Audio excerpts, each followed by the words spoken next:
కాకినాడ జిల్లా ప్రత్తిపాడులో తహసీల్దార్ కార్యాలయం ముందు సర్వజన సమాజ్ జాతీయ అధ్యక్షుడు ఆర్ఎస్ రత్నాకర్ పలు కులాల సంఘాల నాయకులతో మీడియా సమావేశం నిర్వహించారు. ఈ సందర్భంగా ఆయనకి పలు కులాల సంఘాల నాయకులతో పాటు దాకారపు కృష్ణ, చంద్రాడ నాగేంద్ర, రాజాల రాజకుమార్ సాలువా కప్పి పూలమాలలు వేసి ఘనంగా సన్మానించారు. ఈ సందర్భంగా ఆర్ఎస్ రత్నాకర్ మాట్లాడుతూ కులాలతో కంపుకొట్టి దోపిడీమయం అయిపోయిన ఈ సమాజాన్ని తమ వంతుగా ఎంతో కొంత చైతన్యం చేసి అన్ని కులాల, మతాల, వర్గాల ప్రజలకు న్యాయం చేయాలన్నదే తమ లక్ష్యమని ఆయన అన్నారు.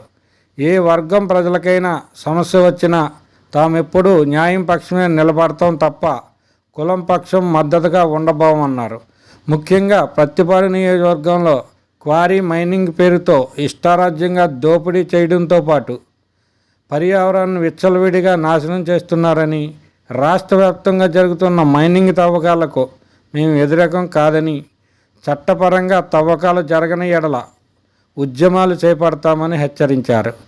కొంతమంది అనుకున్నట్లు నా దగ్గర కోట్ల రూపాయలు లేవని, కనీసం నాకు సొంత ఇల్లు కూడా లేదని వాపోయారు. తమ కుల నాయకులే తనపై అసత్య ప్రచారం చేశారని మండిపడ్డారు. సర్వజన సమాజ్ నేషనల్ ప్రెసిడెంట్ మాట్లాడుతూ ఉన్నాను. గతంలో మాలమహనాడు ఉండేది, దాన్ని తీసుకొచ్చి ఇందులో ఒక అంగంగా మెర్జ్ చేశాం. అయితే ఈ సర్వజన సమాజ్ అనేది రాజకీయ పార్టీ కాదు, ఇది సామాజిక రాజకీయ చైతన్య వేదిక. సమాజంలో ఉన్నటువంటి అన్ని కులాల, మతాల, వర్గాలకు రాజ్యాధికారుల్లో స్వతంత్ర భాగస్వామ్యం ఉండాలన్నదే మా పోరాటం అని చెప్పేసి ఈ సందర్భంగా ప్రజలందరికీ నేను తెలియజేస్తా ఉన్నాను. భారతదేశానికి కులం ఒక జాడ్యం. ఈ కులం ఉన్నంత వరకు ఈ అవినీతి, దోపిడీ, వివక్షత కొనసాగుతూనే ఉంటది. నా జీవితాన్ని త్యాగం చేసి దీని మీద నిరంతరంగా 30 సంవత్సరాలుగా పోరాటం చేస్తా ఉన్నాం. మీకు అందరికీ తెలిసినటువంటి విషయాలే.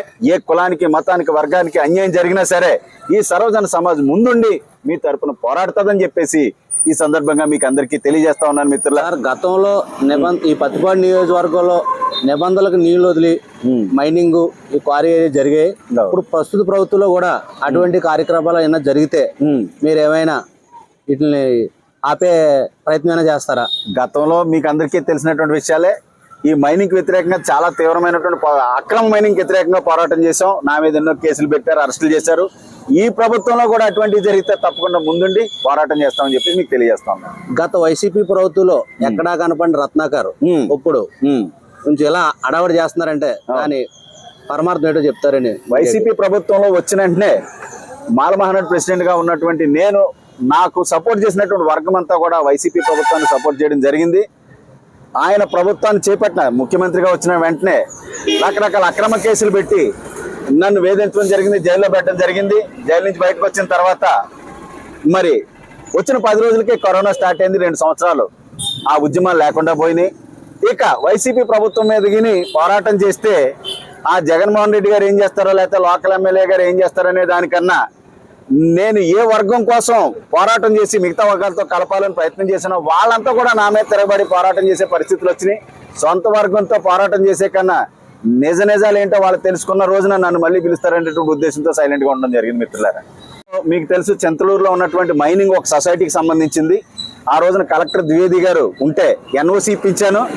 అది నేనేదో తవ్వేసుకుని పట్టుకుపోయానని చెప్పి ప్రచారం చేశారు. ఆ క్వారీలో ఏం జరుగుతుందో ఈ రోజుకి నాకు తెలియదు. రాష్ట్రాల్లో దేశవ్యాప్తంగా నా క్యాడరు 30 సంవత్సరాలుగా ఉంటానే ఉంది.